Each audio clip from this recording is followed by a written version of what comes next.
Welcome to Thrive, Transformative Strategies for the New Year, the CLA virtual conference poised to redefine your approach to success. Today, we unite under the banner of innovation, ready to forge new paths in personal and professional growth. Each speaker today brings unique insights to propel us forward. Get ready to explore innovative strategies that will enhance your growth journey in 2024. So I had a new client, and we had only started a couple of days, and he called me to say goodbye. And I said, wait, what? And he explained to me the gun was on the table and he had no more hope left and he was done. So he was about to take a permanent exit, but he didn't want to leave me dangling. And I said, wait, back the truck up, walk me back. What's going on? Now, to bring you up to speed, this was a client of mine as a husband who had been having some stress and some strain in his relationship. And he finally got to the point he's willing to ask for some help. He's willing to work with someone to make improvement. And that morning, he found out his wife had been cheating on him in his bed while he was at work providing for her and their children. In that moment, I was no longer talking to a Marine. I was not talking to a man on a mission. I was not talking to an entrepreneur who was building a legacy for his family. In that moment, I was talking to a scared little boy who felt unloved, unwanted by the one person he believed should care about him and know about him and take care of him the best, his wife. And I had to go into massive action mode because I had to help that little boy to feel safe, help him to be seen, heard, appreciated. And I had literally moments because he had made the decision, I'm the problem, I'm not worth anything, I'm out of here. And thankfully, I will tell you, we are now a year past that whole situation. We didn't recover his marriage, but we recovered his self-worth. So I'm here today to talk about how men who have families can transform their lives and we can transform the world. Because right now, there is a war that's being fought in the hearts and minds the world over about value, about worth, about contribution. And it's a left versus right. It's a back and a forth battling over who's right. And what I'll tell you is when you fight with someone, you can't find alignment. You can't find a way to thrive. When you fight with someone, all you find is justification, rationalization for why I'm right. And that will never heal your heart. It will never heal a relationship. It will never heal an argument. You have to learn to get above the conversation because both of you have something of value to contribute and both of you have wounds that are not being honored, respected, and healed. And what I want to offer you today in my short time with you is a couple of key ideas so that you can begin to affect change in the relationships that matter to you most. Right? We're told the three big drivers in business. It's health, it's wealth, and it's relationships. And I will tell you, because I work almost exclusively with men, that guys are protectors and providers, and we will suffer and we will just push our emotions aside. We'll tamp down to take care of everyone around us. We are told masculinity is toxic, but masculinity says women and children first in a crisis. If that doesn't tell you who we believe is the most important to us, it ain't us. And so there are men successful by every measure of society, and they are still fractured and broken, scared little boys inside. The way to know somebody is dealing with an internal wound, it's very, very simple. I have 3 tests. Number 1, how much fault and blame do they throw around at other people or throw onto themselves? Number 2, how much guilt and shame are they carrying? And number 3, are they building games that both people get to win? Or are they playing games of win-lose? Sometimes lose-lose. Burn it all down, but you can't have my toys either. Those 3 tests If any one of them are a yes, then I know the person in front of me has a wound. And I also know there's a way out. And I know there's a way out because I had those wounds. At 5 and 6, I had an adult do inappropriate things. I had kids up the street do inappropriate things. And that pushed me into a corner I can't trust. I can't trust the adults to tell me what to do, to guide me. And I can't trust the kids around me. So my back is against the wall. And I lived that way for over 2 decades. And it took another 10 years to put me back together. And I'm on a mission now to help other families, other men, other people not go through that 30-year journey. What if we could do it in 30 minutes? So if you find somebody who is caught up in fault, blame, guilt, and shame, they're playing games that nobody gets to win, then I will tell you the first layer of growth, the first relationship they have to heal. Men, this is your relationship with your past.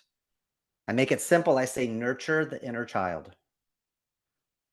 When you can get to a place where there's no fault, there's no blame, there's no guilt, there's no shame, and you love to create win-win games, that inner child is alive in you and playing and playful.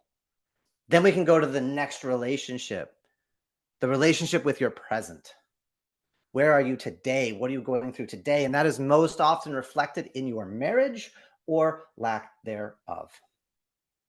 I came across a term a year ago called normal marital hatred, and it stopped me in my tracks. I've never heard that term. I've never had that concept. There is not an ounce inside me that hates my wife, and there is nothing in her that hates me. It's not always sunshine, Skittles, and rainbows because she's a force of nature. Her name is Autumn. And I'm all kinds of force of nature, raised on a leash, used to fall asleep in the crib standing up. So when we have disagreements, it can get loud, but it's never to wound each other. It's always to speak where we're coming from. And because of that, we can find a peace between us. Because we know how to be here and now, but there's no normal marital hatred. What kind of standard is that? Is that what you envision for your children? It's okay if you hate your husband. It's okay if you hate your wife. Just sometimes. It's normal. Excuse me, no. That is a request for resources and reorganization and realignment. When you're in conflict, it just means you have two strong-willed people who don't see eye to eye. Cool. Let's get that common vision out. What is that higher vision between us? And this is the second relationship, your present situation. I call that mastering the man because, guys, we have to figure out where our power is. But I hear little boys masquerading as men's coaches, talking about power and dominance and control. And I will tell you this. When you become power, it becomes invisible. When's the last time you used your hand and thought about it and were like, dude, I have a hand and it can do stuff and it's reversible? No, your hands are invisible until they're damaged or they're hurt in some way, and then you pay attention. When you become power, power becomes invisible to you. It's like breathing. You don't think about it on the average. I've collapsed a lung twice. I think about breathing quite often. Every time I take a deep breath, I'm like, man, no tubes. That's awesome. Love that. Favorite thing. Easy for me to find joy. But to be present in this moment, there are three pieces. Where is your identity? What do you stand for? How present are you in this moment? And where is your power base? If you have to yell and scream to get people's attention, if you have to tell people who you are to them, I'm your dad, I'm your husband, I'm your employer, I'm your employee, I'm your boss, I'm your manager, I'm your some position or title. If you have to remind them, I'm going to suggest you ain't. Because it should be intuitively obvious who you are and what you are if you are integrated power. And when you have that inner child safe and secure and happy, no fault, no blame, no guilt, no shame, playing win-win games, your power is not a threat. It's not scary to your wife, to your children, to your employees. But if you have to use force of will, if you have to use anger, if you have to slam your hand down to get people's attention, then probably need to work on where you are as a man and where are you in your power. And then finally, the third relationship to work on Talked about past, the inner child. We talked about present, mastering the man. The third phase, the third relationship to master is how to lead like a king. What is your legacy? What are you leaving beyond you? What is the future of the world after you've shuffled off this mortal coil? What was your vision? How are you protecting and how are you providing for your family, for your children, for your business? What's your succession plan? When your life ends, how is your family taken care of? Health insurance, business succession, life insurance. Do you have transfers of will? These are the things we have to be thinking about. And if you are conscious of that, then you can begin to impact and change the story for what happens going forward. I have clients that have seen their families torn apart, squabbling over houses, squabbling over insurance payments. I have a client who is so disgusted with his siblings, he wants nothing more to do with them, but he has to because his mom is still alive. And while they're arguing over what dad had and how they want to succeed and own and take possession, mom is suffering with a broken heart. And he's 3 states away. He can't be there every day. What if his dad had set a different standard with all 3 of his children? What if he had connected with all 3 of his children, been present with all 3 of his children, fulfilled the needs of all 3 of his children? Then he can go on to the next life, next passage, the next moment for him, knowing there's no arguing, there's no fighting, there's no quibbling. Everyone's handled. Everyone has a different need. I thought of it. So if you want to change the world, those are the 3 relationships. What is your relationship to the past? What is your relationship to the present? And what is your relationship to the future? And like most men, we don't really start to think about this stuff until we're at that breaking point. The cracks are showing. I have a bad feeling. There's something going on. And like my client, you wait until it's literally the last minute to ask for help. And I get it. Relationships are ugly and they are messy, and you're going to show up in your relationship to the level of your wound. And if you got hurt 4, 5, 6, 7, 8, 9, 10 years old, you're going to go right back to there emotionally. And when you're arguing with that other person, when you're fighting with that other person, it's not that person. It's what they represent. Feeling unloved, feeling guilty, taking ownership of other people's hurt feelings. The truth is, in the United States, 10 divorced dads a day end their lives. And beyond the damage it does to them, it leaves that as a normalization for their kids. When they take a permanent exit, it's easier for their children to reason the same way. Life wasn't worth living for dad. What choice do I have? What chance do I have? He didn't love me enough to even stick around and be alive? And it's BS. It's a belief system. Because he arrived at the conclusion, I'm the problem. I'm the fault. I'm the mistake. Everyone's life is easier without my existence. It's a reasonable, rational choice to him. As a protector and a provider, I'm the thorn in everyone else's side. Let me be removed. It is an insidious thought. It's one I've had to shut down on my own as well. Because we're protectors, we're providers, and if we think we're the problem, everyone else is served without us. That's a very dangerous place. The antidote is community, my friends. Getting out of your own head and finding a place where you can be 4 things. As men, we're told by the world, be vulnerable with us, be open with us. And then we have it turned against us. We have it weaponized against us. When I work with first responders, I'm not a mandatory reporter.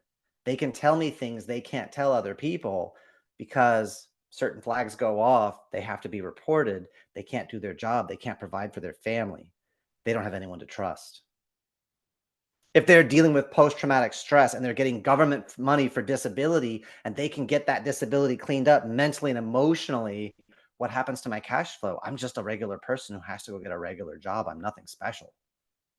My wound doesn't define me anymore. And that loss of identity, it's scary on this side. On the other side, when the identity shifts, powerful, transformative, to be able to breathe free and clear, to have the fault, the blame, the guilt, the shame stop. That is such a powerful place to be, but it's scary to let go of the trapeze and fly. So, gentlemen, you need to be in community. You need to be surrounded by other men that will hold you accountable without worry of fault or blame or guilt or shame. They will help you to see the game you're playing and why it keeps you stuck playing small.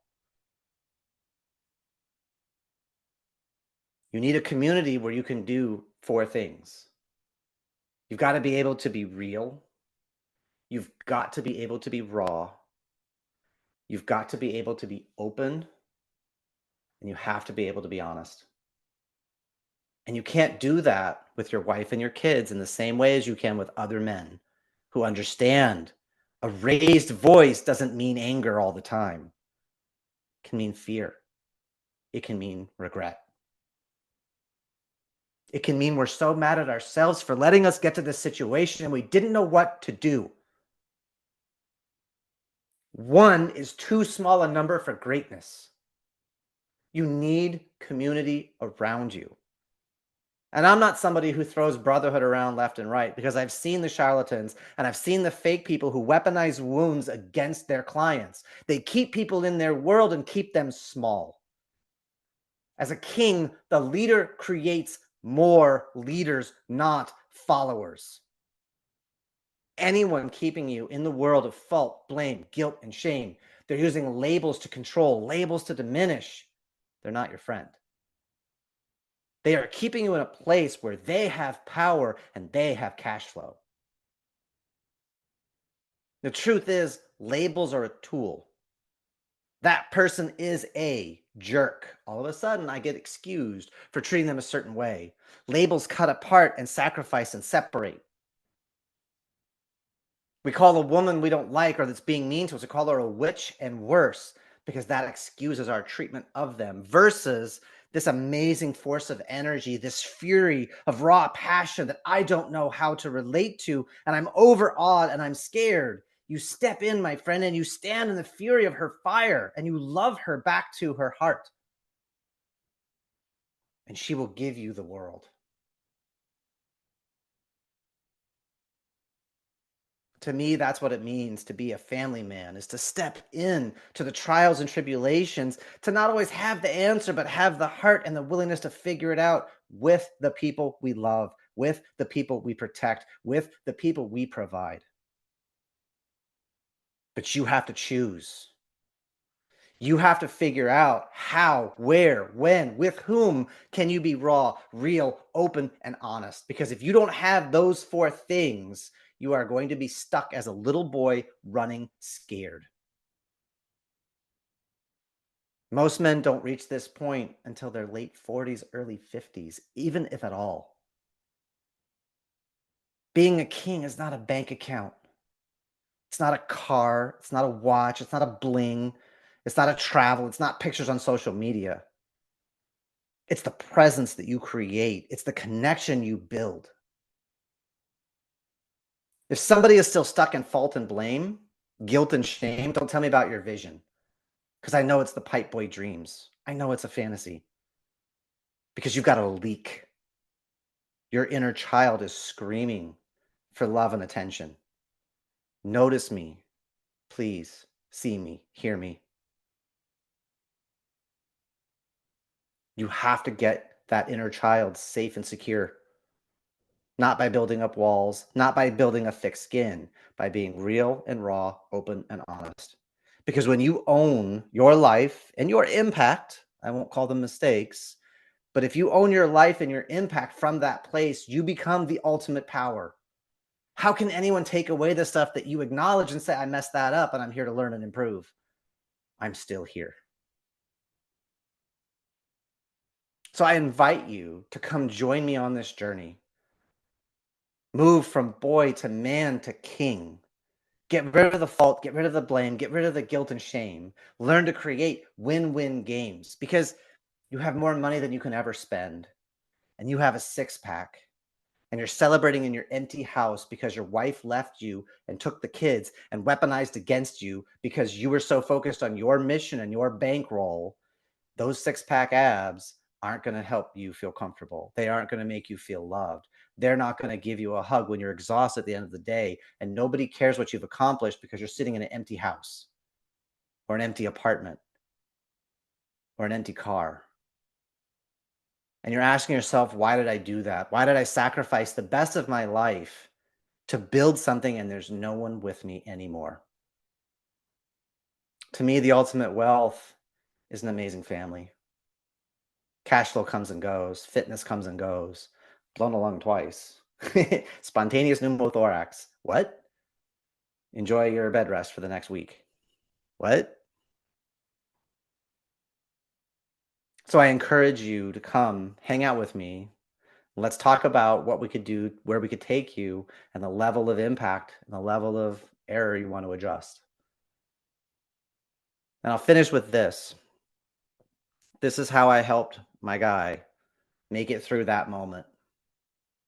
He's calling me, gun is on the table, he's ready to be done. And he called to say goodbye, and I said, wait, tell me more what's going on. And everything comes out, and he's angry, and he's yelling, and I'm like, you're allowed to feel that way. Absolutely, I would be in the exact same place. But here's my problem. Because I'm so far away, who's going to tell your sons, and they were both under 10, who's going to tell your sons the measure of the man you were? Because I won't be there. I'm too far away.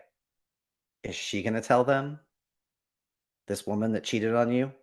This woman that felt so whatever she felt that she went to go and get what she thought she needed in the arms of another person in the bed that you were providing for her?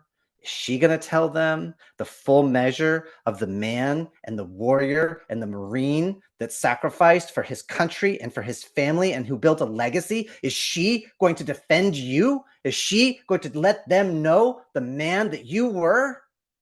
Or could you get the ultimate revenge by living the best life, having no anger or guilt towards her, because her behavior speaks about her needs, and you show your sons how a real man shows up, and you fly this flag in her face of awesome life? Because as long as you're alive, you get the opportunity to ruin her story about the boy that you are, the man that you are, and the king that you are by fully owning yourself. And I don't know about you, but I got goosebumps telling that. And it got him laughing. And I was like, dude, you know how you have that story about that one person and you're like, oh, they're such a jerk and they're like this, that, and the other, but they're still alive. And every now and then they come across your world and they ruin your story like a red-butted baboon crapping everywhere with diarrhea. And he busted up laughing. And they said, yeah, you could be her red-butted balloon or red-butted baboon crapping all over her stories and lies about the man that you are. And now he's laughing. And I said, put that thing away. That's a paperweight. That's not the tool of a man. That's not the tool of a king. Because you have two kings to raise and you need to be here for them. A year later, better marriage, new relationship, a woman who loves and respects him, thinks the sun shines out his butt because he realizes the sun shines out her butt, and they love each other, and they've built win-win games to adore and play with each other. So please reach out to me. Jeremy Roadruck, the only one on the internet, super easy to find. And if you want to just stock some of the material I've got, YouTube channel has a ton, TikTok has a ton, but the fastest, easiest way to grow is get one-on-one support. Well, let's work together, you and me, and build a better life, create better games today. I'm Jeremy Roadruck, Lead Like a King, and the Family Man Program, or the Family Man Tribe. Let's go kick it in the ground. Thank you for engaging with this session of Thrive. As we continue with our next speaker, remember the insights and strategies shared are steps towards your transformative journey this year. Stay connected for more empowering talks. The Connected Leaders Academy is committed to your ongoing journey of growth and excellence. Remember, this journey is just beginning. Let's keep the momentum going. Join our community at www.connectedleadersacademy.com.